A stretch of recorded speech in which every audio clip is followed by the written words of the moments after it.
Are Adam Cole and Britt Baker married? I guess I'll just Google those words. Okay, it doesn't seem like they're married. They're just together. They've been together for a hot minute, though. Well, I mean, not every relationship requires marriage. That's true. It's not judgment on them. Yeah, just saying, like, maybe they're happy not being married. Although, like, the tax benefits are pretty sweet. Yeah. But maybe she doesn't want him to I would say potentially... that in healthcare, but they're both wrestlers. So. Yeah.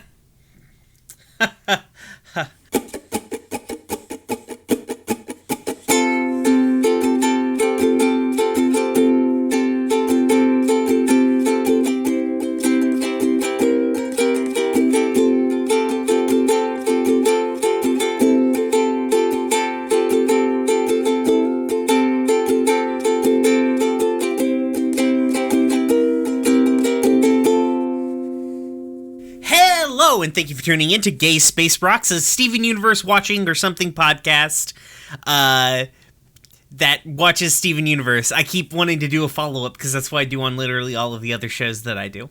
But no, we're just watching Steven Universe and talking about it. As always, I am your host, Brian. I use he, him pronouns. You can find me on Twitter at RoomWarePod, and you can find this show on Twitter at Gay Space Pod. With me, as always, is my co-host, August. Hi, I'm August. You can find me on Twitter. Oh my god, I was just about to give Zachary's intro for absolutely no good goddamn reason. What? Okay, you can find me on Twitter at Harpydora, and I use they, them pronouns. But if you're interested in our friend Zachary's work, you can find his music at... Was it iambugbear.bandcamp.com? I believe it's I Am music's really Bugbear. good. Yeah, it is very good. That's it. Yeah. Cool. So this week we are watching episodes 7 through 9 of Steven Universe, Bubble Buddies, Serious Steven, and Tiger Millionaire. Yes, yeah, is that right? Are those the right episode titles? Yeah, nailed it. Why was 8... Wait, fuck, I fucked it up. I fucked it up. If this isn't the pre-pod, I'm going to be very angry at you. Oh no, I don't catch shit. You know that. Fuck. Oh, jeez.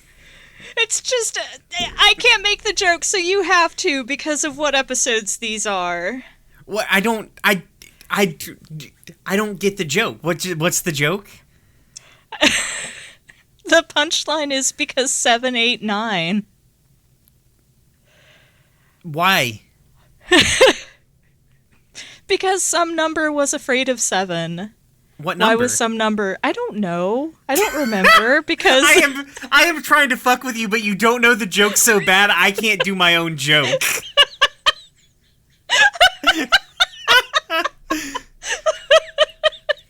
God damn it. Oh god, if future Brian, you need to name this episode Some Number is Afraid of 7.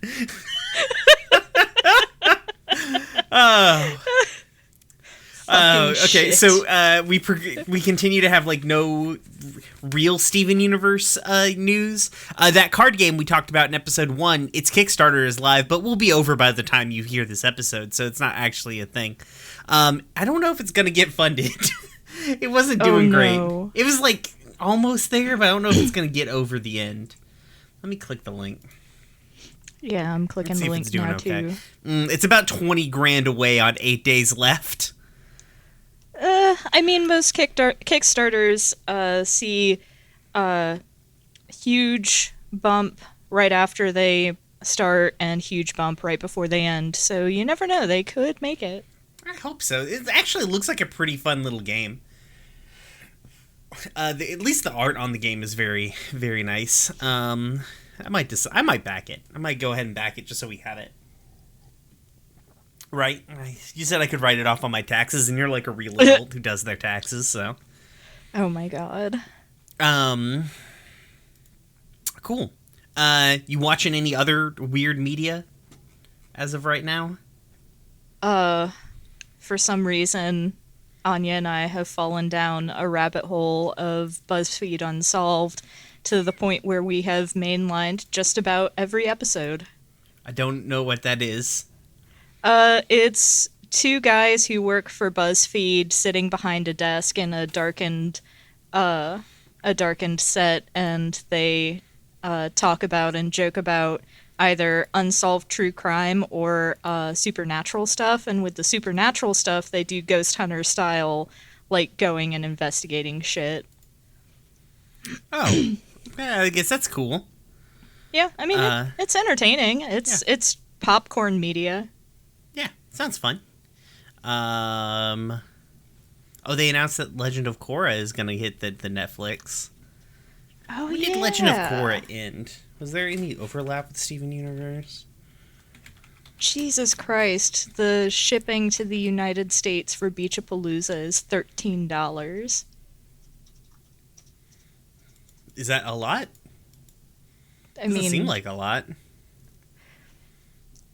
I'm used to backing Kickstarters where the shipping is $5 at most because I just back a bunch of TTRPG zines. So. Oh, that's fair. That's fair. When did Steven Universe premiere? This is Was radio. it This 2013? is fucking. Yeah, this is. Yeah, 2013. Okay, so the first season of Steven Universe kind of ran parallel to the last season of Legend of Korra, because Legend of Korra ended in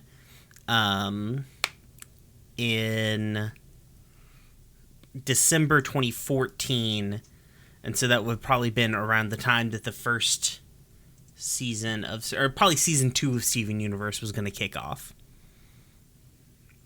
So that's interesting.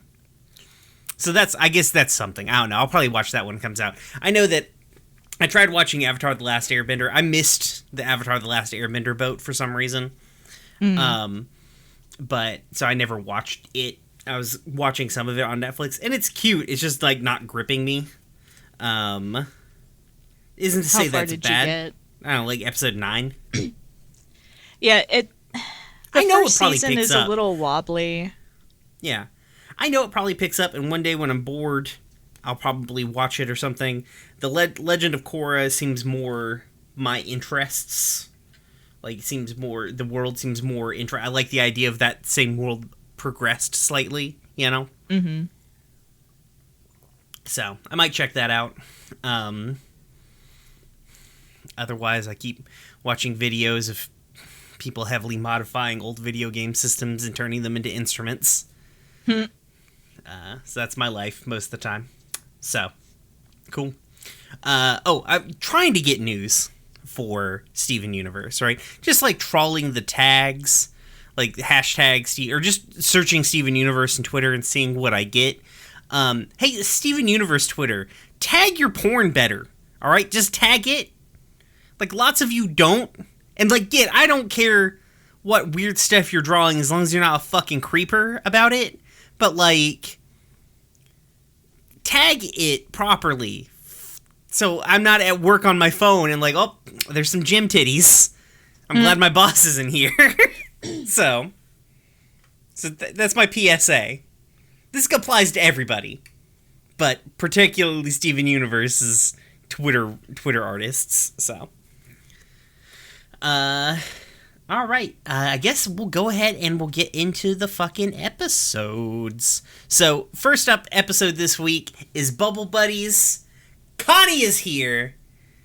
I love her so much. I love her. She's so good. You're gonna continue to love Connie, I feel like. If you love Connie off of this one episode, you're gonna continue to love Connie. The official synopsis. Steven looks like a hero when he forms a magic crystal bubble around himself to protect a girl that he likes from danger. But then panics when he can't figure out how to turn the bubble off. That is not the plot of this episode at all. No. What is with these official synopsises are terrible. He doesn't look like a hero. She doesn't give a shit. All right, moving on. No one... Did they just, like... I don't even know how you summarize the episode like that. I know they don't have a whole lot of space, because I'm sure these are, like, the synopsises that you put on, like, the episode description, like, on the, you know, the TV, like, episode thing, right? But, like, you can do a better job in 3 sentences describing this episode than that. Yeah. Okay. Anyways, I'm gonna be done being angry about that for some reason. Made me really angry. The episode begins with Steven walking out of his house with his bike. The view pans to the gyms. They're discussing all these weird seismic disturbances that are happening. The gyms are like, hey, Steven, why are you riding a bike on the beach? That's not how bikes work. And he's like, hey, I'm leaving. Goodbye. So he drives his bike very poorly on the beach, and he stops in front of a girl who is reading. It's Connie Maheshwaran. He stops and gets off his bike, and he's like, oh, look at this bike. It's so cool. And I'm so cool, looking back at Connie. Wouldn't it be cool to ride this bike? Looking at Connie. Connie doesn't give a shit. Steven tries to get on the bike, falls over, is terribly embarrassed, and runs back off. The gyms, who were all watching from the window, were like, hey, who's that girl? And he's like, shut the fuck up, oh god! They tease him. Well, Amethyst teases him. Pearl gets very excited. Garnet's like, hey, just go talk to her. All right, man? Just, like, chill. Go talk to her. Steven grabs the little bracelet that we saw in Cookie Cat out of the freezer. Or no, not Cookie Cat. In Together Breakfast, out of the freezer. And runs off to give it to Connie. As he's going, he's like, hi, I'm Steven. He's trying to practice his opening lines. The earthquake happens again. A rock almost falls on Connie. Steven throws himself in front of her, and a bubble appears, protecting the both of them. The bubble does not dissipate, so they go try and get the gyms. They can't roll up the hill in the bubble because it's sand. They can't roll, and the gyms are not watching because Steven told them not to throw off his funky flow. So they head to the Big Donut, where Lars makes fun of them, and Sadie tries to help. It does not work. They go to the pier. Connie explains that her dad is, or that she spends a lot of times on beaches alone. It's very sad. They find Onion, who will eventually become the scariest being in the entire show. We're not there yet. His ears? That's not the worst part about Onion. Oh boy. Onion is a fucked up little thing. Anyways. Oh boy. Oh god. Onion's like an eldritch monster. Like. So, Onion shoots a harpoon at them and they sink a boat. That doesn't work. So they go to Funland and get hit by a roller coaster. That doesn't work, and they end up at the bottom of the ocean. There at the bottom of the ocean, they discover the thing that's causing all these seismic activities. It's a big worm monster. It only likes to eat glowing things. And when it burrows under the ground, it opens up a trench where Connie and Steven fall in. Connie becomes very upset, very panicked, understandably, frankly, at this point. Where Steven finally gives her the bracelet and is like, hey, I saw you drop this last year at the parade. I really wanted to give it to you. Connie sort of, like, calms down. They finally both relax in the bubble pops. They swim to the top. They're accosted by the big worm monster because it wants to eat Connie's bracelet. Steven figures this out, defeats the monster, frankly, all by his goddamn self. And then the gyms show up and kind of embarrass Steven. The end. This episode's so fucking cute, my kidneys shut down. It's very good. It is. I love Steven being very shady at the beginning. Like, he's like, hey, whatever, you can't ride a bike on the beach. Like... Yeah. And it's just, I wrote down here, Steven riding a bike in the sand is the mood of 2020. Yeah. Yeah. That's what 2020 has felt like this entire like year that we've experienced since February. Does that mean that we'll get to meet Connie at the end of it? I hope so. Probably not, though. We're gonna fall over and embarrass ourselves in front of our crushes. That's what's gonna happen. Yeah. I mean, I do that all the time.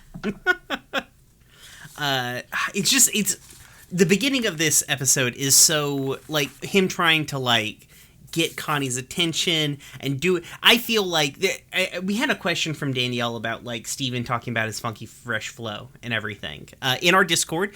If you want to join and ask us questions or just generally hang out with us, you can. Our Discord link is down in the description of the episode. But Danielle was talking about, like, Steven talking about his funky fresh flow and this sort of, like, macho. I don't think it's necessary. I don't think he's trying to. I don't know that he realizes that he's doing macho things. You know what I mean? Yeah. I think he's just emulating stuff that he's seen on media. Like, because Steven obviously watches cartoons or television and consumes media, you know? Boy's got a smartphone. And... Well, not anymore. Well, not anymore. It's true. I think they got him a new one. Yeah. That's true. I forgot they burned it. Assuming this is all moving in chronological order. But, like, it's so... The beginning of this is so, like, adorable and earnest. Like, Steven... I think I wrote it down in my notes on another episode, but, like, Steven is so earnest. It hurts because you know things aren't going to work out for him. You know what I mean? Like, he tries so fucking hard. And he just wants things so bad. And I just want the world for him. He's a good egg. Although, I mean, I don't know that the funky flow thing is even necessary. I mean, it's clearly something he picked up from somewhere, but I don't know that it's even necessarily, like... Would Lars really say something like I think he overheard it saying... I think he overheard Lars, like, saying something to say. I feel like every bad quality Steven has, I feel like he's picked up from Lars. That's my headcanon. Well, I have a hard time seeing this as a bad quality. It's like, I read it more as, like, you know, the Emperor's New Groove thing. It's like, oh, he threw off my groove, except it's just more fun to say funky flow. Right, exactly. He's heard the words funky flow somewhere and he's just latched on to that. Yeah. But honestly, it feels like the sort of thing that Lars would definitely shove him in a locker for saying. It's true. Lars has shoved a number of children. See, the thing is, Lars is probably gets shoved in a locker, and so he just passes this on. Because Lars is obviously a fucking dweebo. We'll figure that out when we get to Lars and the Cool Kids. So, just, like, his embarrassment, his interactions with the gyms afterwards, it's just, like, it's just, like, really, really wholesome. In, like, a fun way that, like, cartoons usually, like, especially, like, cartoons that are generally funny aren't. Like, it's got an earnestness and a wholesomeness to it that's not, like, cheesy, you know? Like, it's not, like, trying really hard to be wholesome. It just is inherently wholesome because Steven is wholesome, you know? Yeah. Well, I mean, like, you know, the showrunners have very clearly tried to kind of, like, cut as much toxic masculinity out of the show for the most part, because Lars, from what we've seen, is still subject to this, but, like, you know, from Steven especially, they've tried to cut as much toxic masculinity out as they can. Although I do want to say, first of all, Steven yelling and running away from an awkward social interaction is a mood. It's the peakest mood, frankly. Yeah. And it's also really nice because it's like the gems aren't making fun of Steven. Well, okay. The mom gems aren't making fun of Steven. Amethyst is, but she's not trying to be mean. Like, I don't think she's in, like, that is exactly the same way that you mess with your fucking little sibling just to mess with them. But at any point in time they got weird about it, you would stop. You know what I mean? Yeah. But like, you know, it's it's just nice to see that, you know, authority figures, you know, the main authority figures in Steven's life are supportive. Right. And also, I wrote down here, it's really interesting when Amethyst is like, you like her, and Steven's like, I like everybody, right? I don't know if Steven has conceptualized exactly how he feels about Connie, except that, like, he's like, this person is very interesting, and I want to be their friend. Yeah. Though obviously he's got a crush on her. I just don't think he's conceptualized it yet. Also a mood. It's true. But yeah, you're right. Like, the gyms are really like Pearl in the overprotective mom sort of way is immediately like, oh, let's get to know her. Let's do it. Not Amethyst, but like Garnet is alpha mom, obviously, in the hierarchy of Steven moms. That's because she's two moms stacked together in a trench coat. It's true. The other ones don't have a chance. They're only the one mom. Yes. It's like we've got like Rose who is dead mom, and then Amethyst who is sister mom, Pearl who is like high strung mom. Yeah. Helicopter mom. Helicopter mom. And then Amethyst, or not Amethyst. God, what the fuck is wrong with me? Garnet who is two moms. Yep. Mom squared. But so he gets back out there. He gets the bracelet. I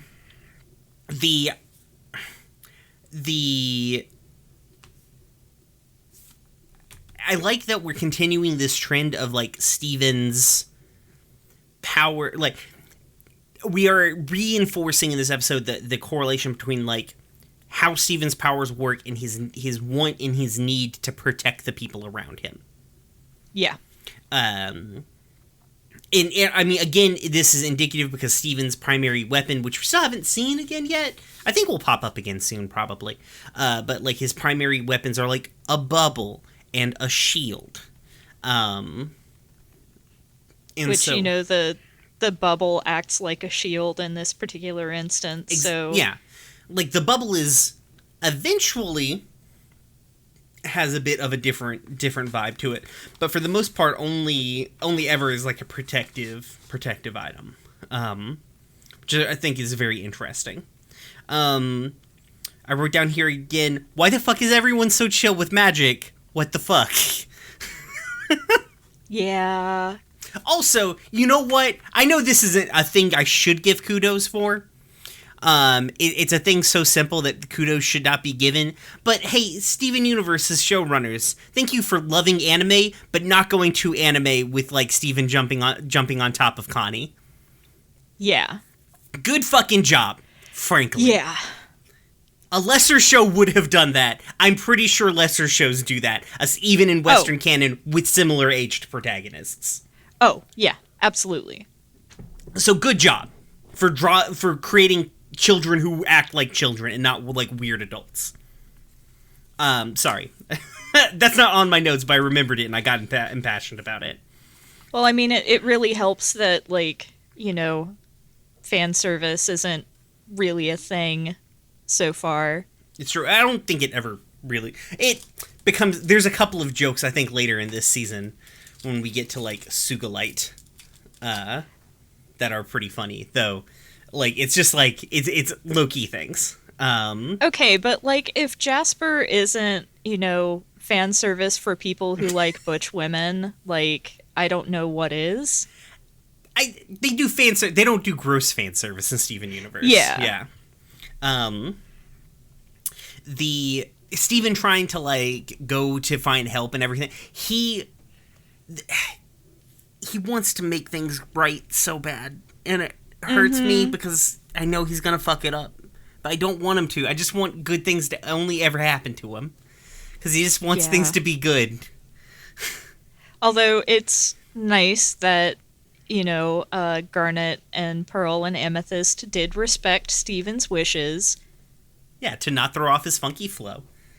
Yeah, that was good. That was also good. I like that there was no turnaround at the end of the episode where they're like, we were secretly watching all along. It's like, no, they in fact, Steven asked them not to watch, and then they didn't. Yeah. Until it's like the pier collapsed. And then, you know what? You gotta come out at that point. Yeah. But no, it's like, just, it's a very interesting dichotomy because, like, when the gems are good parents, they're really good parents, but then there are other times where they just fucking suck. Yeah, they there are only peaks and valleys with the gems. Yeah. Um, But I mean, it feels very consistent with their characters. At least it doesn't feel like it's just whatever the episode needs to serve the plot. right. Like their characters are consistent. They don't change. The plots are built. The plots of the episodes are built around their character traits, not the other way around. Yeah. Yeah, that's very good. That's a real good point. I hadn't sort of thought about that until you said it. Man, I love Lars. Fuck, I love how mean this little shithead is. He's so awful. He's like Dudley Dursley if he had gauges. Like, fuck. Like, Yeah. I love it, though. I love how shitty teenage boy he is, and how much we're supposed to just think he's a fucking shithead. Well, I mean, he is a fucking shithead. It's true, but they never make him look good. And it's great. Man, I did find it... Oh, go on, sorry. I did find it very interesting because, like, we were talking earlier about how, like, Steven hasn't really necessarily conceptualized how he feels about Connie, but when Connie was talking about how Sadie and Lars must hate each other, and Steven was like, no, they like each other a lot, or I didn't write down exactly how he phrased it. Yeah, I find that very interesting that he isn't able necessarily to understand how he's feeling, but he can pick up on how other people are feeling.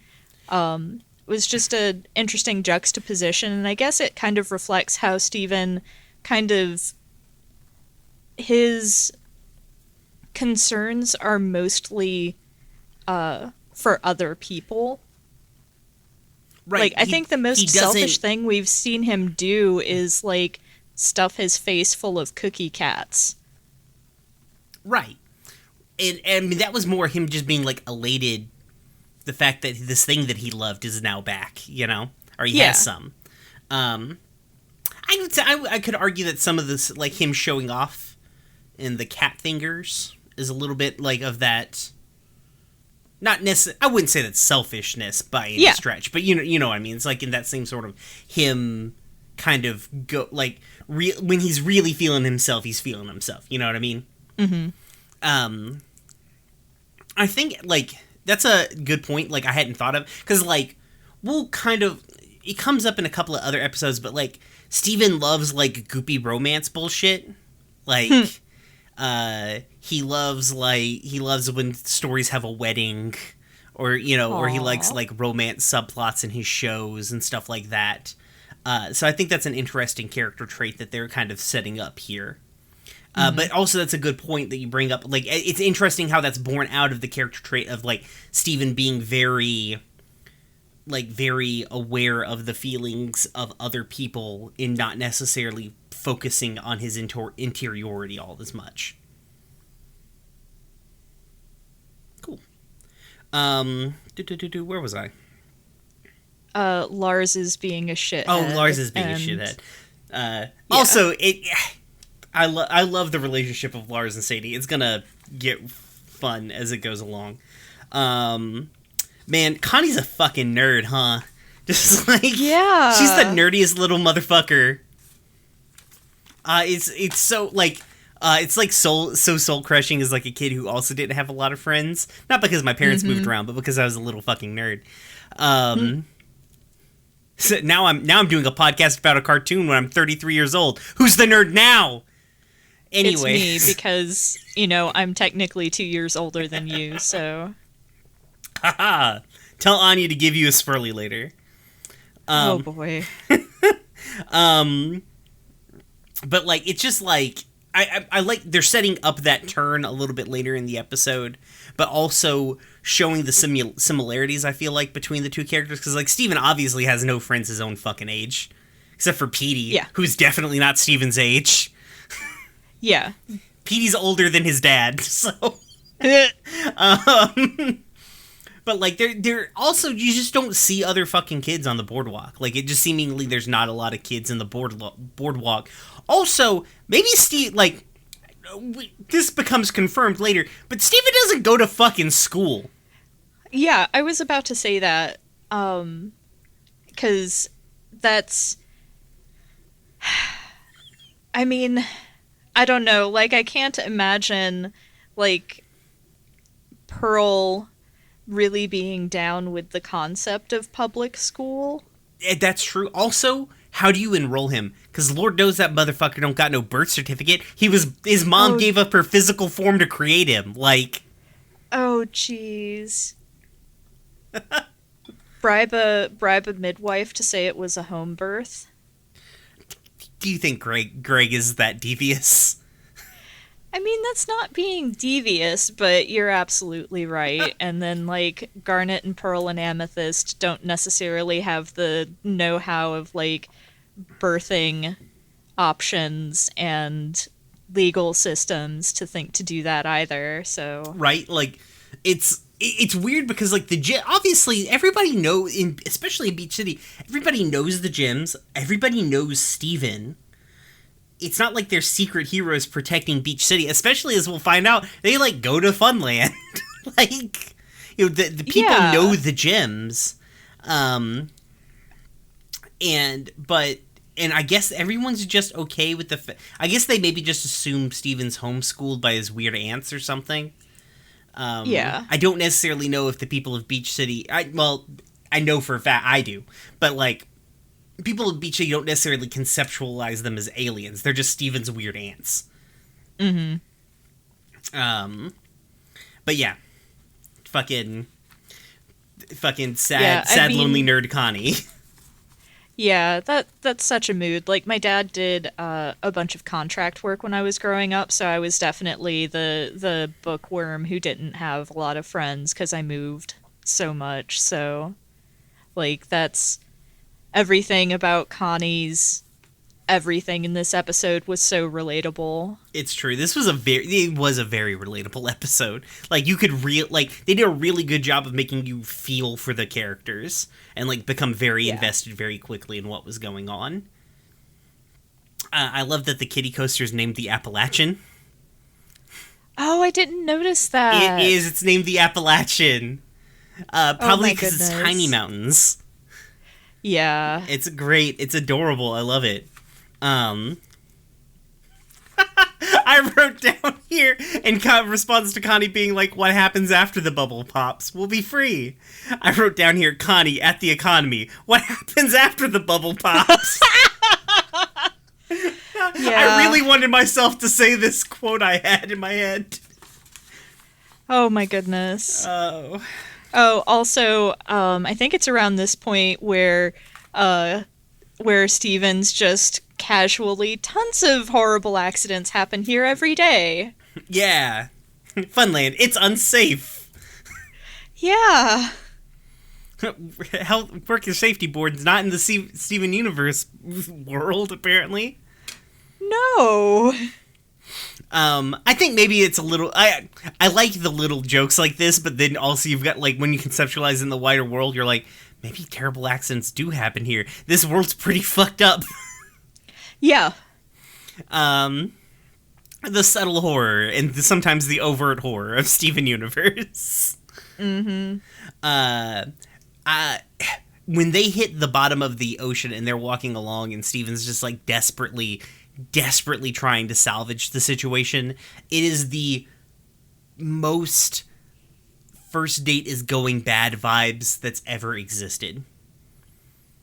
Like, yeah, like, even if the date's not, like, because, you know, the date's not, probably in the wider scheme of things, date's not necessarily because this is a date, obviously.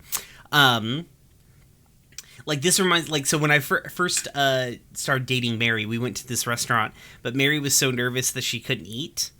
But aww. I thought she hated the restaurant because she didn't communicate this to me. No. And this is like, this has like a very similar vibe. Yeah. Yeah. Like, it's just curls you up on the inside in such a visceral way. It's really good. Man, I want to bring up a point. I used to like when I first watched Steven Universe, like when it first came out, I had this conception. I don't know why. Like Steven, maybe it's because I just like dumped the whole thing into my brain over a weekend, like the first season. But like I don't know why, but I kind of found Steven to be initially a little annoying. But like as I've gotten older, he's just so like maybe it's because I've interacted with more children Steven's age on a regular basis now, or I'm just older and less fucking edgy than I was 8 fucking years ago. I don't know. Been worn down by the world, so I've got less edge. But like I don't know, just find it very. Like, I just find him way more endearing than I did the first time I watched Season 1. Because usually when I rewatch a show, I don't usually watch all of Season 1. And that feels like a mistake on my part. So, just wanted to throw that out there, I guess. Like, the earnestness of Steven is so much more endearing to me than it was the first time that I watched through it. Yeah, I mean, I definitely know that even as little as like 4 or 5 years ago, I probably would have found Steven to be a kind of frustrating character. But I think, as I've gotten older, I can more readily appreciate where the show's going with him, and as far as like presenting him as a boy of a certain age with as few of the trappings of like being a sexist and like having, going back to portraying him with, as little toxic masculinity as possible. It's like I would never have appreciated that 5 years ago or so, and now it's just like, wow, this is, really nice. A kid who's not just mean for the sake of being mean in a show aimed at a younger audience. Right, because like it's an easy trap to fall, like especially animation from the era that it's from. It's like an easy trap to fall into. Like I like other shows like It's weird because I guess it also like it comes a little bit maybe out of the DNA of Adventure Time. The obviously like Finn and Steven, radically different protagonists. Yeah. Because like the interesting thing is like Finn sort of has to deal with this idea, like this idealization of being a hero as that series goes on, and Steven already starts kind of like well ahead of Finn on the emotional intelligence level. But I don't know, it's very interesting that it comes out of that in like, but you look at other cartoons of that era, or even now, like cartoons that are aimed at like, especially like have little boy protagonists that are kind of action adventure shows. Like, I don't think that Steven Universe is what Cartoon Network would have previously labeled as like a boy show. But like, you look at something like Ben 10 from the area. Like Ben from Ben 10 is a little fucking shithead the whole fucking time. Like, especially in that like first couple of seasons. Because I remember watching that show and being like, this little shit is a fuck ass. Yeah, Danny Phantom too, but I don't remember, is Danny Phantom supposed to be a middle schooler or a high schooler? I don't know. I'm not in on the Danny Phantom fandom. Here's the thing, like, when it's good, it's really good, but for the most part, it isn't that good. Yeah. Oh, you know what? Probably a decent show to compare this to is like maybe Fairly Odd Parents. That's, another Butch Hartman property that when it's good, it's really good, and unfortunately, for the most part, it's not. Yeah, exactly. But like, if you compare those characters, like Steven is the kind of kid you want kids to be like. You know what I mean? Like, yeah, this is it. This isn't Steven learning a lesson; it's Steven being a lesson. You know what I mean? Yeah. Like it's. I am glad that animation is moving in such a way that it's aimed at kids, and it's giving them, like, it's not moralizing them, it's giving them role models they can relate to and want to emulate. You know, like Steven Universe, frankly, even Adventure Time, even though I feel like by the time, like, in later seasons, Adventure Time really started leaning hard on its older audience. But, like, Infinity Train, or, what's the one with the Gravity Falls? Yeah, stuff like that. She-Ra, all that jazz. Not Voltron. Fuck you, Voltron. Oh, do not get me started Is that on our new third segment, is Voltron Discourse? Had so much hope for it. I'm glad DreamWorks seems to have gotten their shit together slightly. But you know the difference though is, like, you know, the guy who did Gravity Falls isn't a shithead. Rebecca Sugar isn't a shithead. Butch Hartman, fucking shithead. Total shithead. Misogynistic, transphobic fuckwit. It's true. Fucking weird. It's like if you hire good people, they make good things. Yeah. Anyways, the show. Yes. I like, man, Connie gets them Gendo glasses. I wrote down here, Connie's got the Gendo glasses. That's all I wrote down.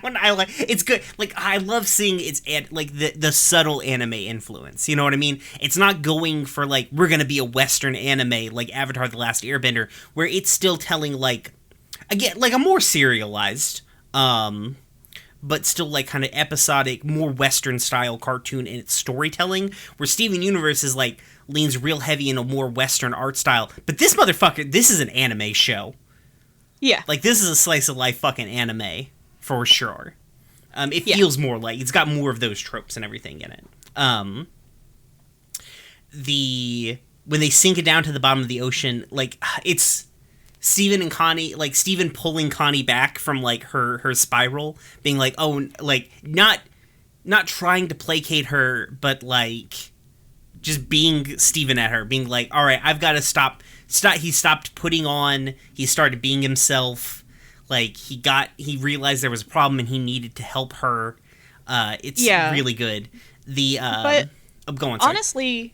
Honestly, like, Connie's meltdown is also really good, though, because sometimes you just have to own up to the fact that it's not okay. Yeah. Which is, you know, especially relevant in, you know, today's current everything. Right. Because, you know, shit's not okay. Sometimes you don't need somebody saying, it's okay, it's okay, it's okay. No, just, you know, and the famous hyperbole and a half thing, it's like, you know, no, just acknowledge that my goldfish are dead and, you know, be there with me kind of thing. Right, exactly. But you don't see that sort of stuff aimed at younger audiences generally. So it's nice to see Connie have that kind of breakdown, to see Steven, like, respond to it in an emotionally intelligent way. Just the whole thing is just really good. I wrote down here, we can be friends. Like, that line from Steven, I'm like, oh, cool. I'm glad that they, in episode 7, they laid out the entire thesis for what the series will be. Because this is basically the thesis for the series as we go forward.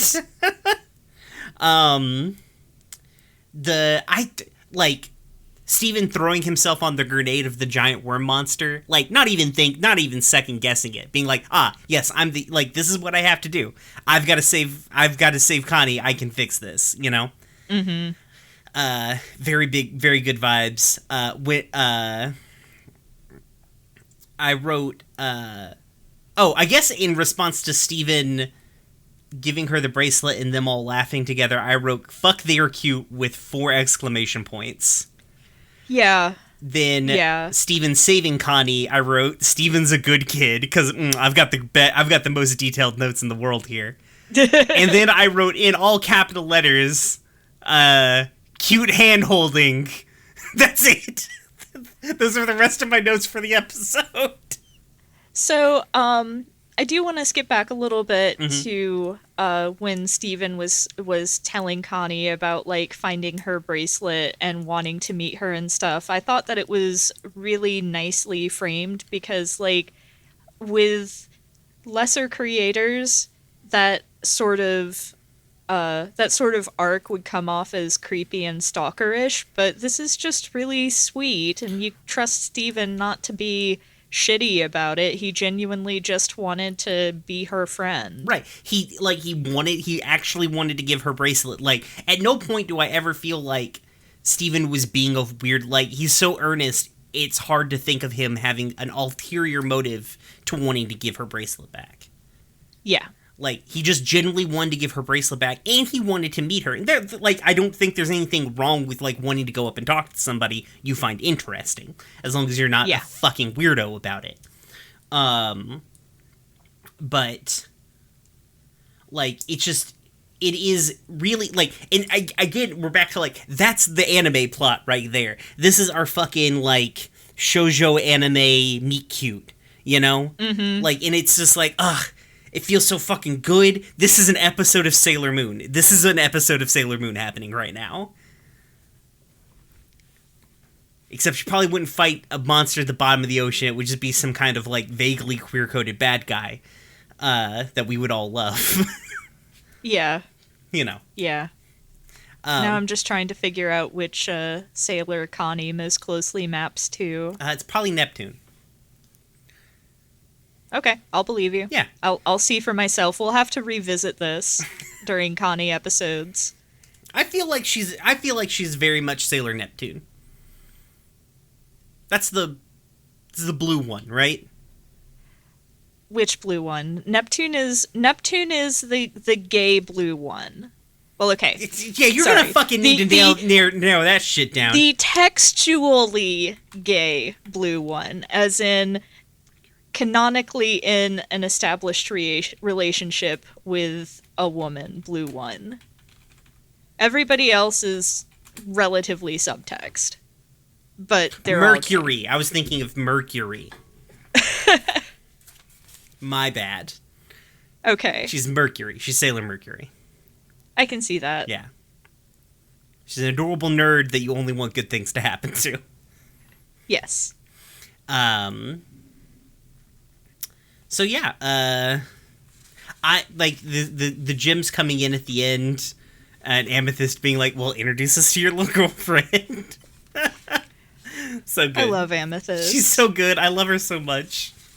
I love all the Jims. Like they have such vibrant personalities without being like running. Like they have vibrant personalities without becoming like they're obviously set up to be kind of like riffs on stock characters, but even already at episode 7 we're seeing like differences and nuances in that stock characterization.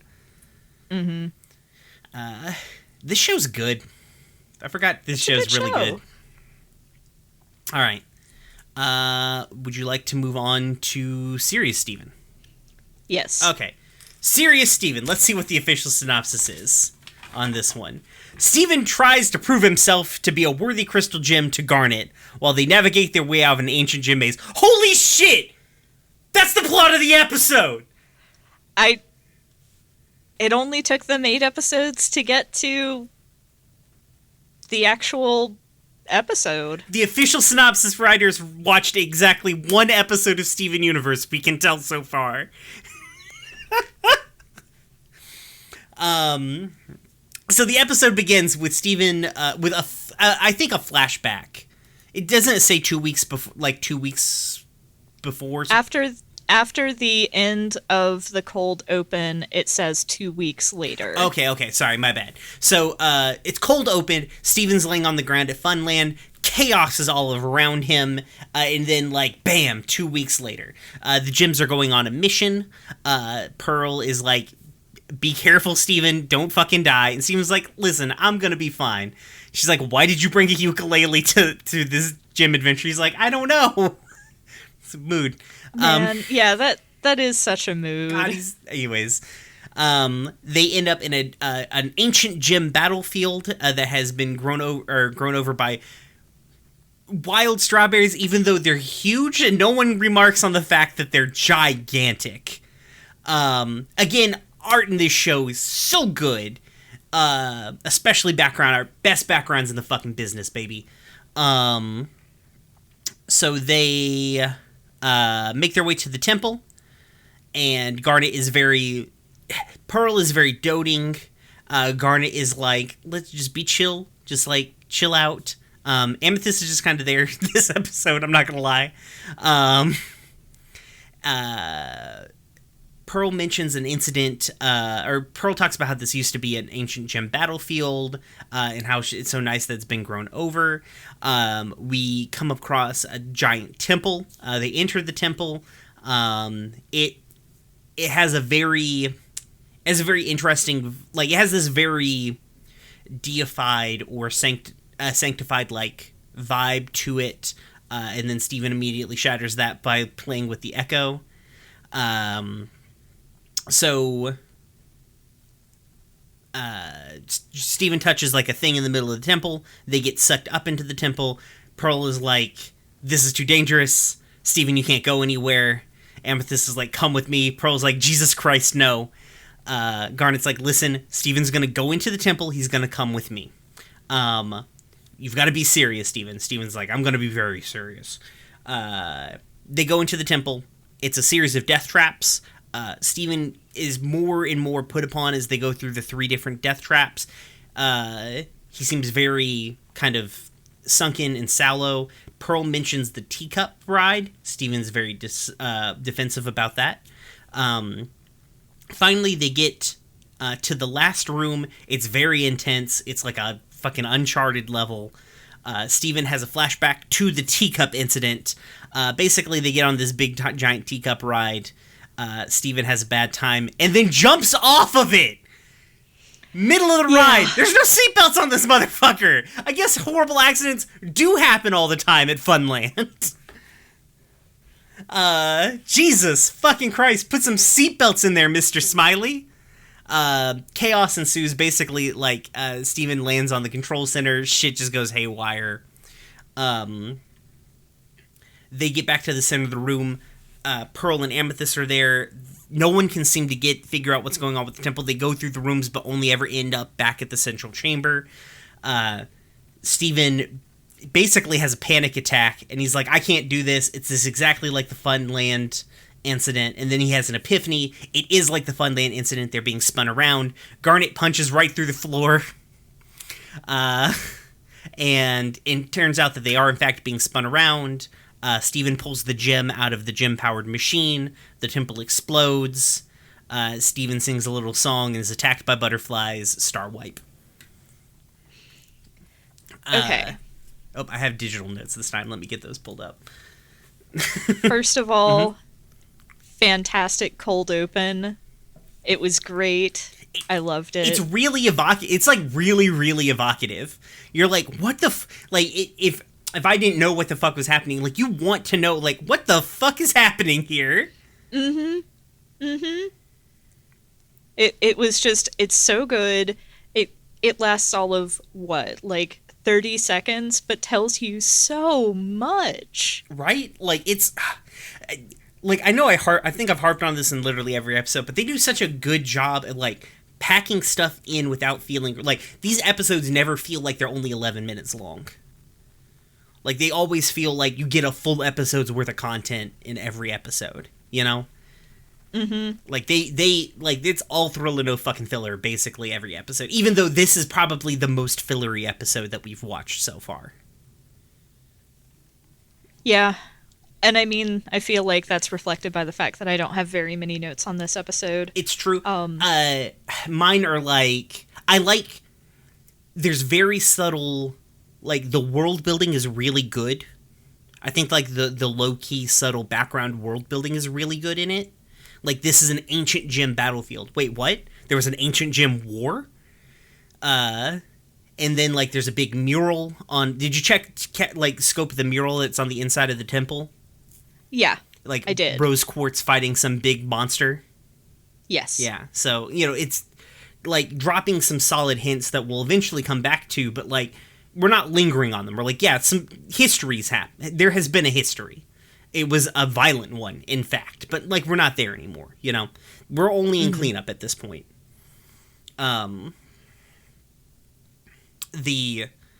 wrote here, Steven takes a lot of punishment for a human child. I guess he's not a human child. But Jesus Christ.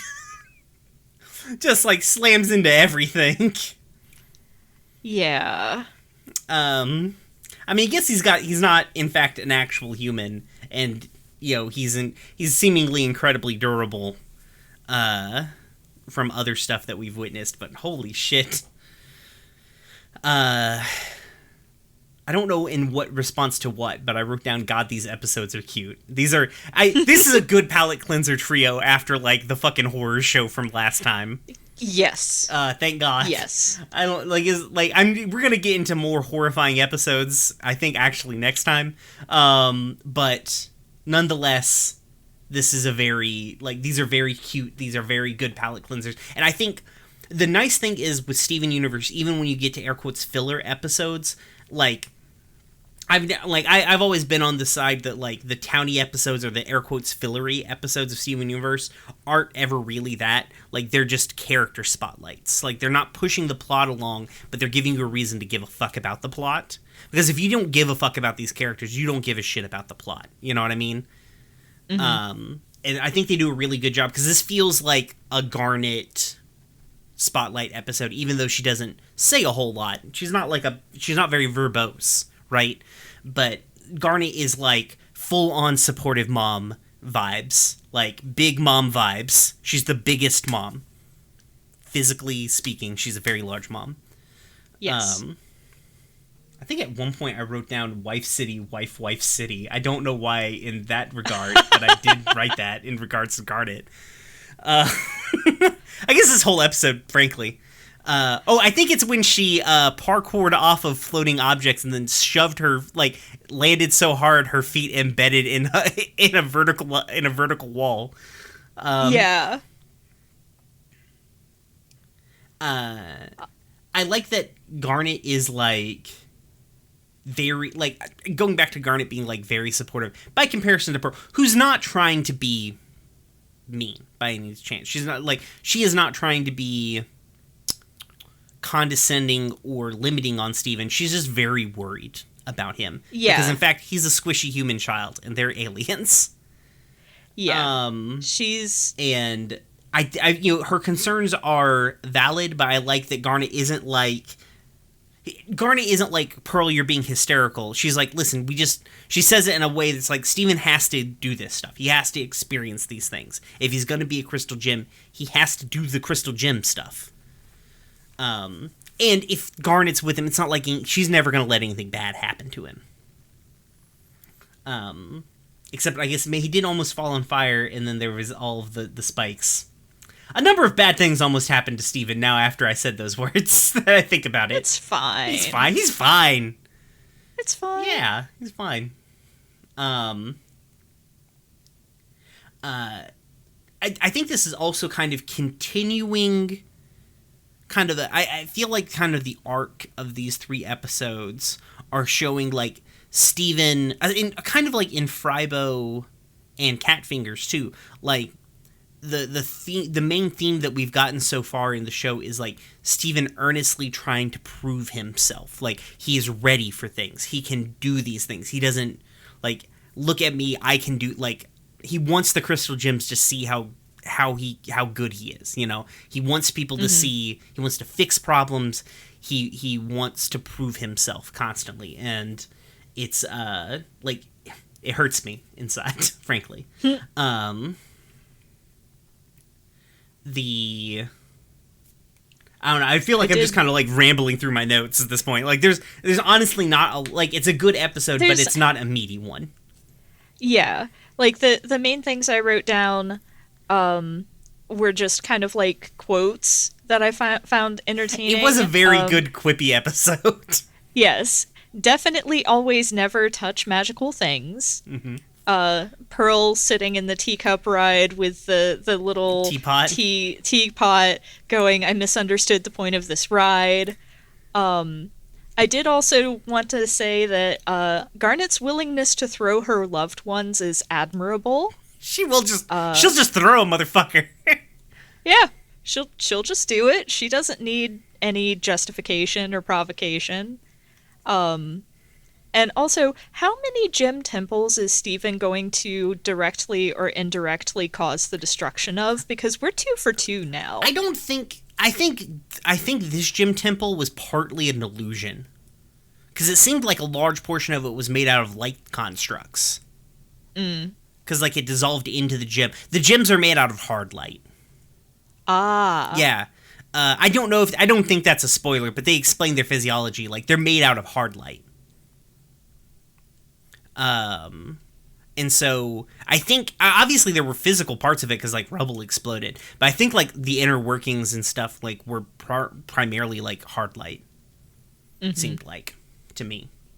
I liked Pearl being like, Amethyst being like, "Come with me, Steven." Pearl being like, "You two are a disaster waiting to happen." Yeah. It's like, that's true. This is probably a true fact. Steven would be dead. Yeah. Steven would have died. Oh, yeah. Not even to say that, like, Amethyst would have been directly the cause of it, but he would have. Oh, yeah.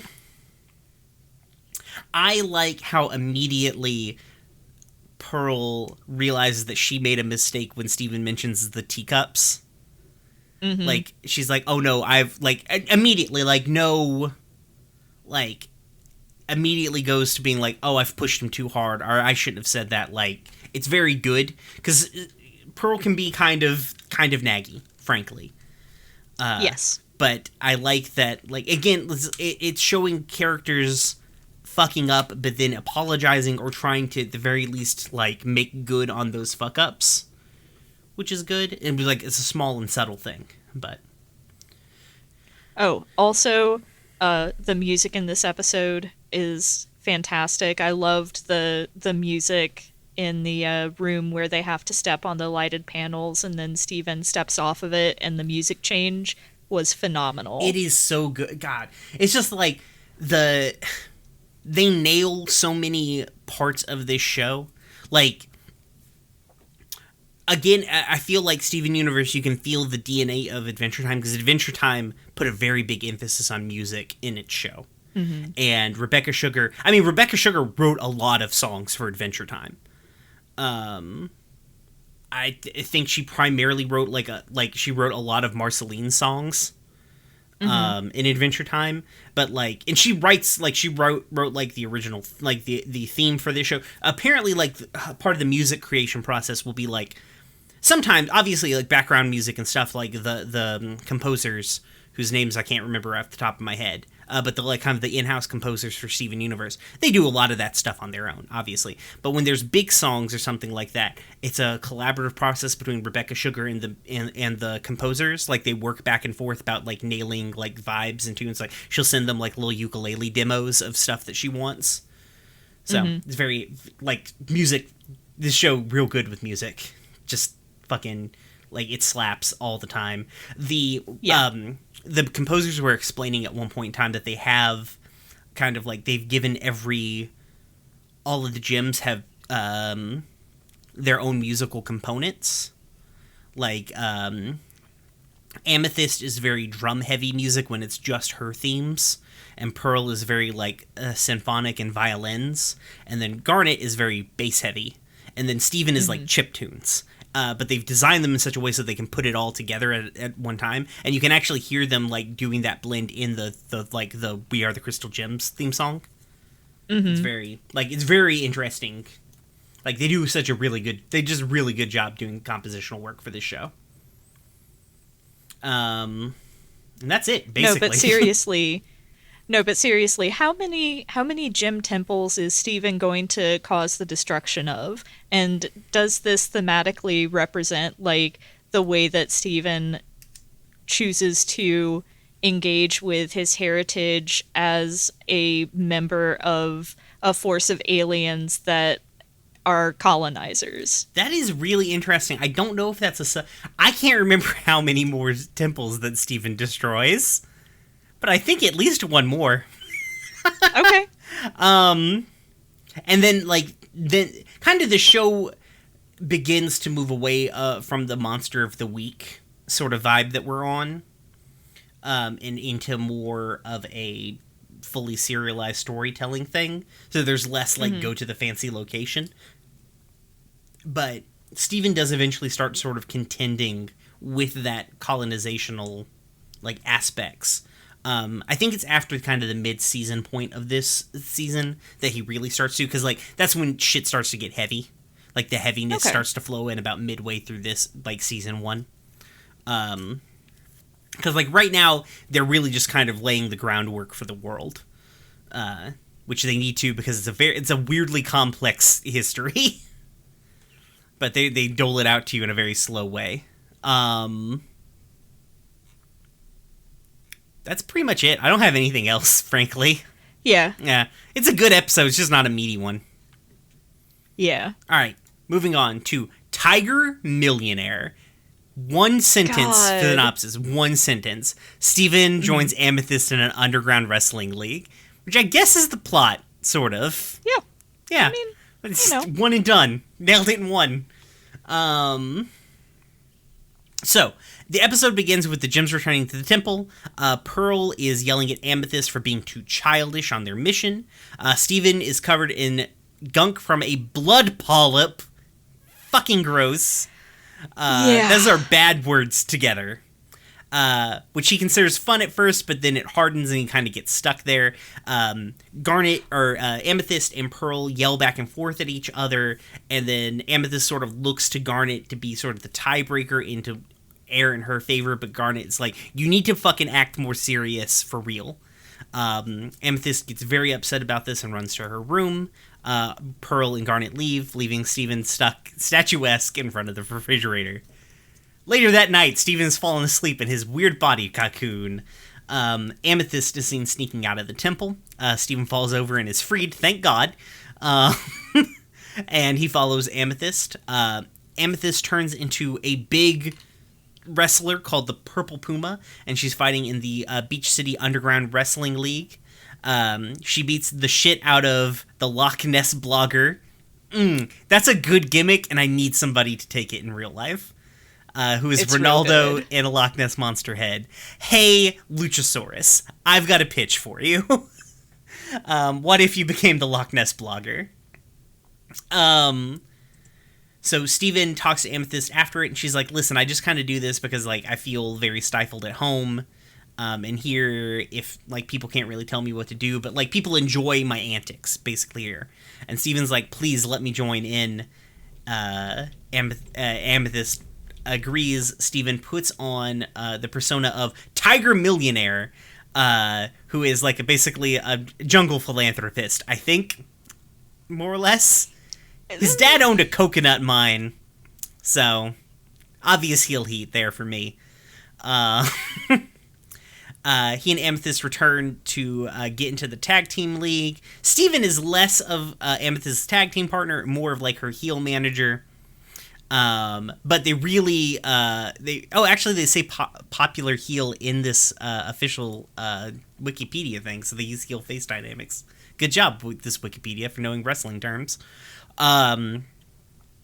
Steven takes it a little too far and slaps the drink out of Lars's hand, who has become probably his only fan. Lars is the guy who the smart mark who cheers for the heels. And Steven feels really bad about that. They call him the cruelest creature that ever lived. Holy shit. Jesus. That's some JR fucking lines right there. They go to wrestle for the tag team championships when Pearl and Garnet show up. Amethyst gets into a scuffle because she's like, don't take this fucking away from me. Steven calms everybody down by telling Purple Puma's backstory, which is kind of him trying to put through what Amethyst is feeling. Garnet realizes that she and Pearl have made a mistake. they take on the persona of these new heel wrestlers, which I believe are Captain Square and Pearl Gets No Name. Pearl or Garnet and Amethyst apologize to each other, and Steven and Amethyst climb the ladder, get the tag teams. And the shot ends with Lars shedding a single tear, going, "I love you, Tiger Millionaire," and then Star Wipe. It's so good. Oh God. Okay. There's so much good stuff about fucking this episode, man. It's so good. It's so good. So they really lean into so Steven is like I think right now, because the birthday episode is coming up, Steven is right now 11 years old. And then when Too Many Birthdays happens, I believe that's his 12th birthday. And then after that, there's another birthday episode where we know that he's 13. So they really lean into like the brother-sister dynamic between Steven and Amethyst. Because like Amethyst is like going fucking full teenager at the beginning of this episode. Yeah. And it's good. Like, it's really good. Like, this is an argument you have. Like, because like, I don't get the motherly quality out of, like, this decidedly feels like the Crystal Gems, especially Pearl and Amethyst, they also have, like, a sibling relationship to them. But, like, the much older sibling, like, taking care of sort of thing. It's interesting. Yeah. This would be a sitcom where, like, you know... Amethyst... Honestly, Amethyst reads like the older sibling who dropped out of college after the first year kind of thing. Yeah. Like, she reads as like 19-ish to me. Right. And then like Pearl and Garnet are like the much older siblings who, you know, had their lives together or something. I mean, Pearl's never had her life together. No. Garnet has, though. She's wants you to think that she's a distinguished lesbian, but everybody knows that she's actually a disaster lesbian. Right, she's wine drunk every night. Yes. Yeah. But like the teenager vibe, like it's really good because like it's them wanting. They don't put that level of. Pearl would never be... Well, okay, she might be, but we've never seen Pearl be that harsh to Steven about his actions. Even though, like, Steven does act recklessly or acts without thinking, like, Pearl has never been that aggressive or that, like, frankly, kind of mean to Steven. But she will be that mean to Amethyst. Because, frankly, she's being kind of fucking mean. You know what I mean? Yeah. And then, but, like, Amethyst did fuck up. You know what I mean? It's not like saying Amethyst was blameless in the situation. She probably should have touched the blood polyp. Jesus Christ. Never touch the blood polyp. Fuck, that is such a bad... It's bad 2 words together. It hurts. It's bad to say. It feels bad in the mouth. It's a bad mouthfeel. It's a really bad mouthfeel. I mean, they probably picked that intentionally. They don't want to make it a good thing. But Garnet being, like, the put-upon sort of, like, decider and being, like, over the bickering as a whole, but, like, seeing Amethyst as to blame for the bickering, you know? Mm-hmm. Very, very good. Solid teenager vibes right there. The wrestling... it's just, like... So I'm just going to step back because I know you've probably got notes at this point with, like, the reveal of the Purple Puma and all that jazz. Yeah. So, like, okay. Amethyst and her relationship with, like, her shape-shifting is something that is very interesting to me. And at this point, I can't think that it isn't deliberately meant to kind of evoke somebody who's interested in body modification and in relation to, like, their gender, because, like, this is not the first time that she has chosen a form that is distinctly meant to be read as masculine, and to the point here that they use Puma, he, him pronouns for the Purple Puma. Yes, the Purple Puma is meant to use he, him pronouns. Steven uses she, her once and corrects himself, and everybody else refers to him as he, him, and, you know, obviously Amethyst never says anything about it, but the fact that Steven explicitly corrects himself means that that is definitely an intentional choice by Amethyst. Right. So, like, Amethyst, gender fluid, confirmed. Yeah, I would frankly say that. Yeah, I would agree with that. Like, Amethyst has a much more fluid relationship with both her form and her presentation. Yeah. And, I mean, Steven Universe is very good about presenting,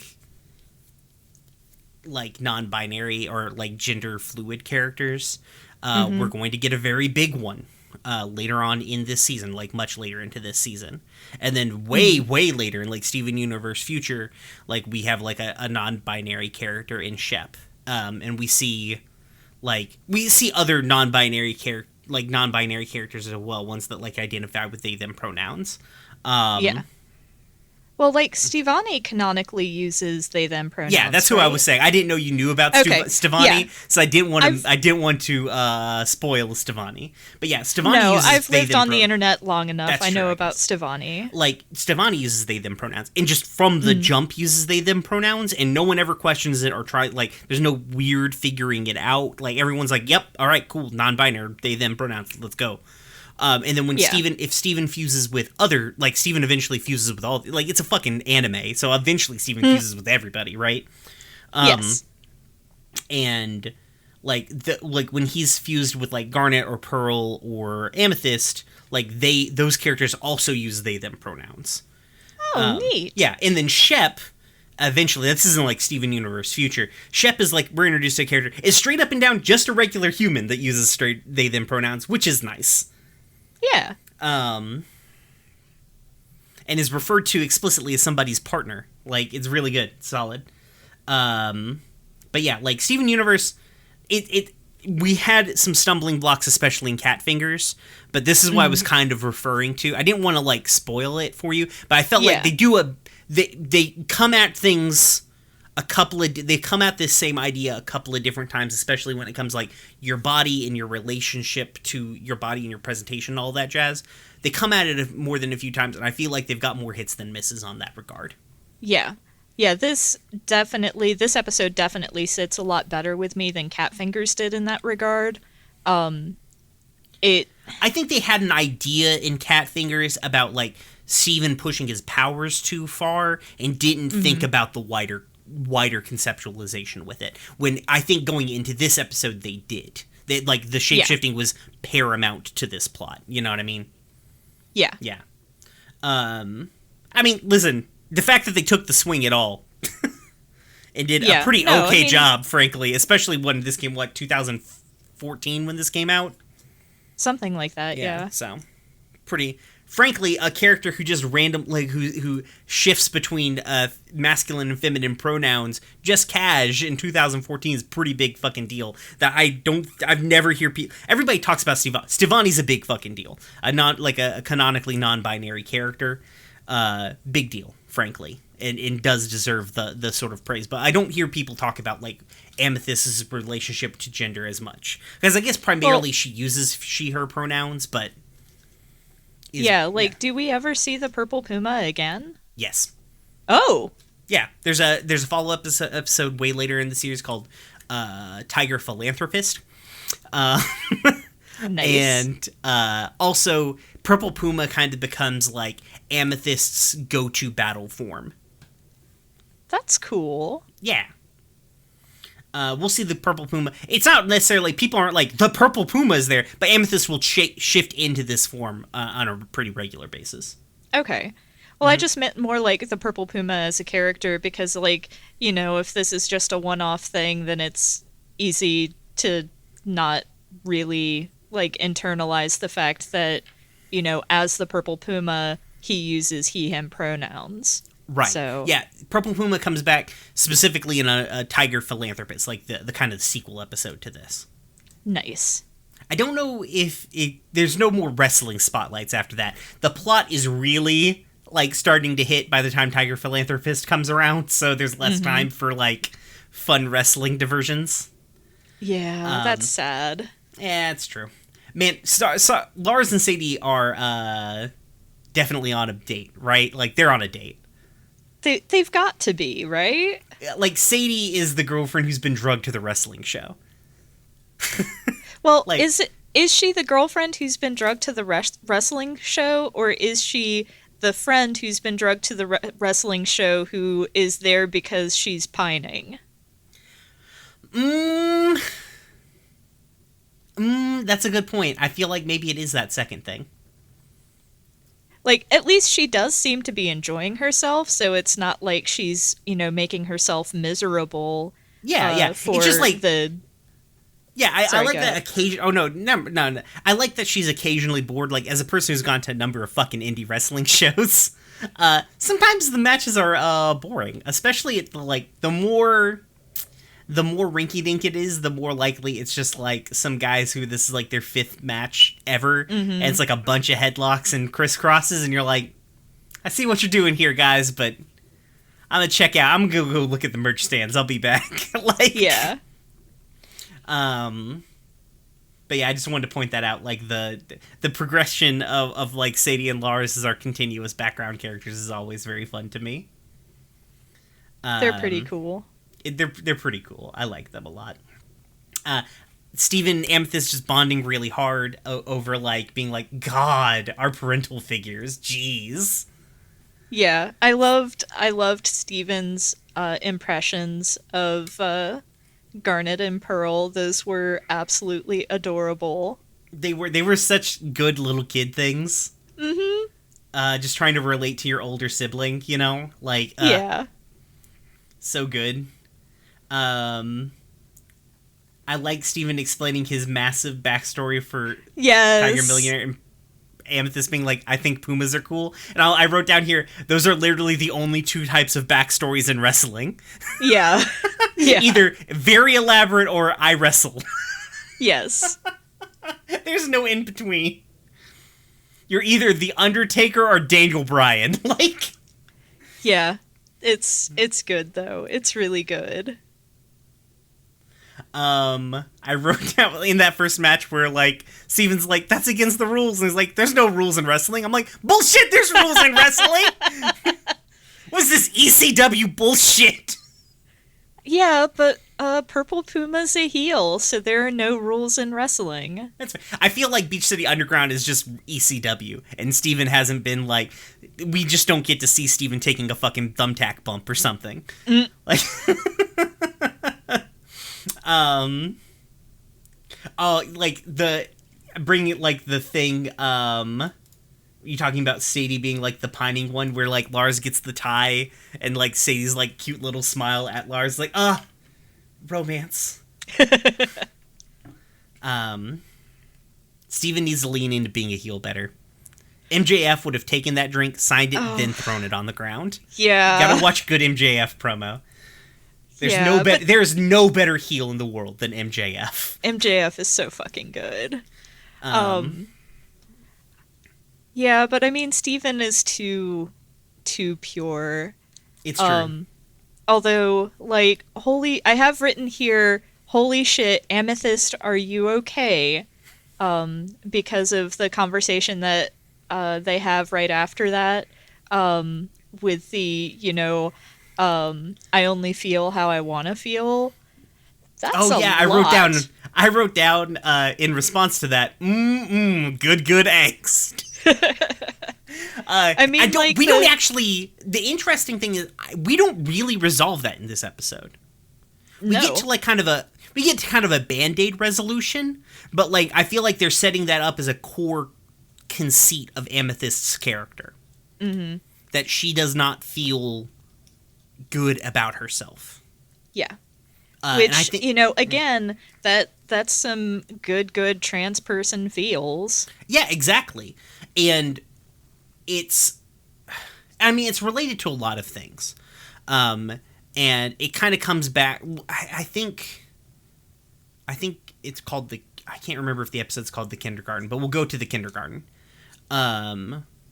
we'll go to where Amethyst came from, right? And we'll get some more kind of elaboration on this. But it's something that Amethyst really deals with for a long time in the series. And I don't remember it being set up this early, to be perfectly honest. I did not remember that part of Tiger Millionaire, and it's really cool to see that here.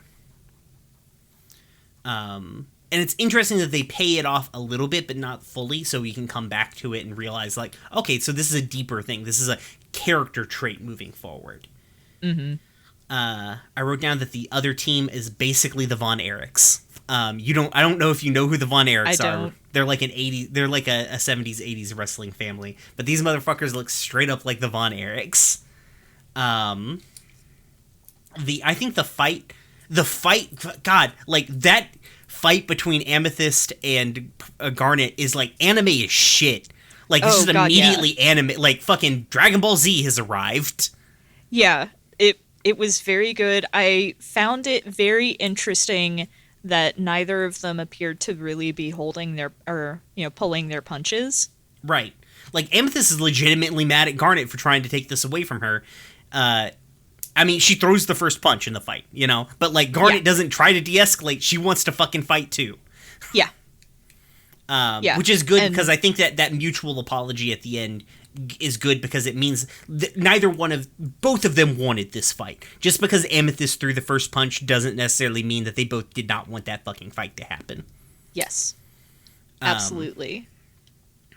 And I wrote down here in giant letters, face turn, baby. Yeah. Like, oh god, it's like such the most face turn. Like, you just show up with some different heels, right? Like, all you need to do to turn a heel face is get some other heels.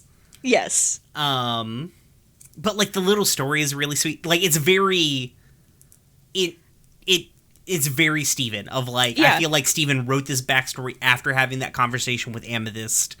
Being like he was going to tell her about this thing. This is Steven demonstrating that he has a better understanding of other people than he does of himself. Right. I think there's kind of like a joke about Steven Universe that his like real power is just empathy, but like I think that's what it, like his real power is just understanding people. Like he's good at seeing people and desperately trying to help them and knowing that like no matter how bad the situation is, he can turn it around. Right? Yeah. Like, he doesn't necessarily need to fight people. And I think here, Steven is not a pacifist. I've heard people refer to Steven as a pacifist. Like, he'll fight people if he feels like he doesn't have a choice. But he doesn't want to. Like, he'll fight people if somebody else is in danger, he'll get fucking in it. Especially later down the line when he has more powers than Faulty Shield and Faulty Bubble. But yeah, like again, it's Steven's real power is empathy, and it's really interesting to see that, especially from a male protagonist in a show that has a lot of action stuff going on. I wrote down here, Pearl, I hate this. Garnet, you can be campy. Pearl grabs microphone. Yeah. It's immediately like, oh, I can just be the most dramatic. Yeah, I'm in. All right, yeah. Yeah. I like how Pearl's version of a fucking wrestling heel is just, again, a Sailor Moon bad guy. Oh, yeah, absolutely. Like, Zoocyte laugh. Like, it was so good. It was. My final note on this is I'm gonna get those belts commissioned for us. Jesus. We're gonna be the Beat City Tag Team Champions. Oh my god. Yeah. We need those, don't we? I'm gonna figure it out. If I have, like, I'll probably get I'll probably get Wildcat belts to fucking make them. Well, no, Wildcat's the good one. I'll find some, like, shit belt company to make them. They'll look like garbage, but we'll own them. Oh my god. Then maybe we'll make that a Patreon goal. Jesus. When we start a Patreon for this show, I guess. Yeah, I'm still deep in my feelings about Amethyst as, like, a gender fluid person trying to deal with, feelings of not liking oneself. Right? Ugh. And the thing is, like, the gender stuff is just, like, not commented on. No one ever finds a problem with it, which is great, frankly. Yeah, It seems like, based on what I understand of Steven Universe, outside of like what we've discussed here, Steven Universe seems to operate on like Penumbra podcast logic, which is people just know your pronouns because wouldn't it be nice to live in a world where you didn't have to fuck with dealing with pronouns all the time? Yeah, that's basically how I run every fictional world I've done in a game so far. Oh no, Yeah, it's a really great better. fantasy. Yeah. I love it. It's good. But It's real good. Also, just somebody needs to be the Loch Ness blogger. I'm gonna be the Loch Ness blogger. Frankly, that's my new wrestling gimmick. I'm gonna be somebody hire me as your manager, and I'll be the Loch Ness blogger. God, that was so much. It was. I can't wait until we get some more Ronaldo episodes. They're really good. I mean, they're terrible. He's a fucking weeboo piece of shit, but I love him. All right. So we're gonna move into our end of the show discussion. So while trolling Steven Universe Twitter, I came across something that generates death battles. I guess like the internet death battle thing. But there's like a bot that generates dumb random ones. And this one it's at Death Battle Bot. And this one was Death Battle. Adam Cole, baby, versus Steven Universe. For people not familiar with Adam Cole, because you watch Steven Universe and don't watch wrestling. Watch wrestling. It's good. It's good. Sometimes it has problems. But I like wrestling a lot. But Adam Cole is a wrestler. He's currently signed to WWE NXT. He's the leader of a faction called Undisputed Era. He's got really good hair. He's Britt Baker's boyfriend. And he's really good. I like Adam Cole. He's a great schmarmy heel. He's like a chicken shit heel, but can back his shit up in the ring. It's very solid. And then versus Steven Universe, a meatball with a star t-shirt. So we were talking about this, and Amethyst, or not Amethyst, I don't know why I called you Amethyst. August was like, my money's on Steven. And I'm like, oh, no. Adam Cole, baby.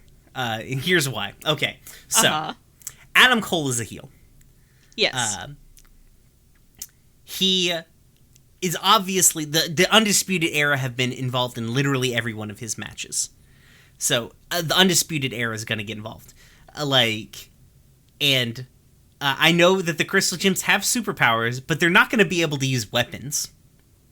And I feel like they're going to high-low Amethyst, and then Roderick Strong's going to give everybody a backbreaker, and then Adam Cole's going to Panama Sunrise an 11-year-old boy. Like, that's just how it's going to work.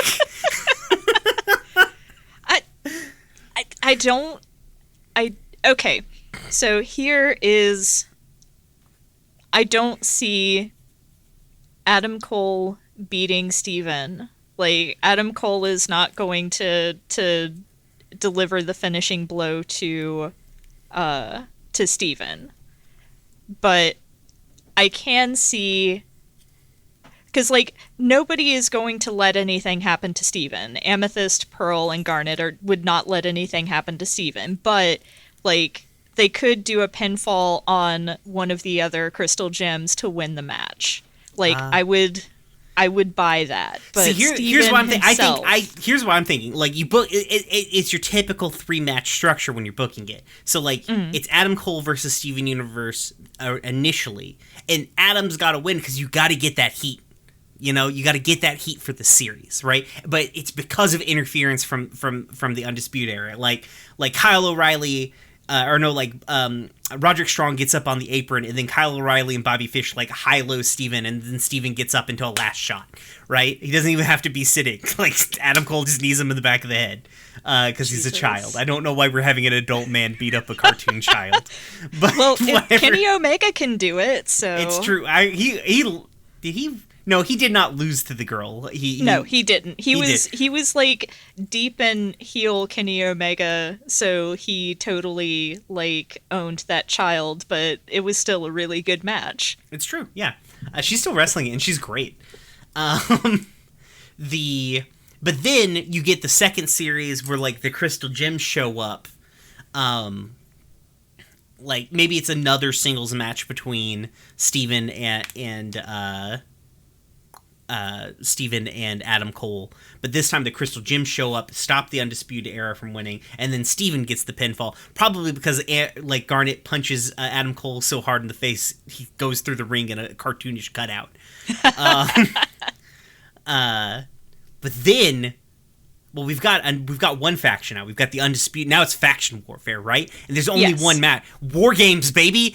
Like after this big schmoz, fucking William Regal comes out onto the plateau above the. I guess in my head it's like at the temple. Like he comes out above the temple and he's like, War Games. Well, no. Before War Games happens, I feel like there has to be an official tag team match between Undisputed Era and the Crystal Gems.